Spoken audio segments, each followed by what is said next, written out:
You two want vote abi ẹ ti ya wèrè. You don't forget to get abi.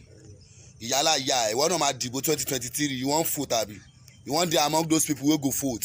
Ìyá you don't forget to get. All the people wey don die you don't forget them. Ó dà pé ẹ ti ya wèrè. Tó bá dìbò fátikù ajé kọ́dún yìí tó parí àbí next year kó tó end ìyá ẹ̀ máa ṣánkú. Gbé ìyá ẹ̀ kan lọ tẹ̀lé ó lọ dìbò fún Tinubu. Èmi ti mọ̀ pé orí ìyá ẹ̀ ti bu inú ẹ̀ ti bu. But last inú ẹ̀ máa padà sórí ibu ni. Àwọn péyàn kan náà ní Peter Obi. Wo bí tí ìyá ẹ̀ bá tẹ̀ka fún Peter Obi gan ojú ìyá ẹ̀ máa rí bí. Ó dà pé ẹ ti ya wèrè. Ọmọ wo bí ara kan wà o. If you guys vote ìyá you guys buckle your shoe. Buckle your shoe 2023 everybody go buckle your shoe. Ìyá ẹ̀ ò ń pariwo Peter Obi ṣé Peter Obi mọ̀ ìyá ẹ̀ ó pariwo ọlọ́run tó mọ̀ ìyá ẹ̀ tó dá ìyá ẹ̀ mọ̀ ó dà pé ẹ ti ya wèrè. Tinubu mọ̀ ìyá ẹ̀ ní ṣèbọ́ ọlọ́run mọ̀ gbogbo wa èèyàn mélòó ló wá mọ̀ ọlọ́run wèrè ṣe.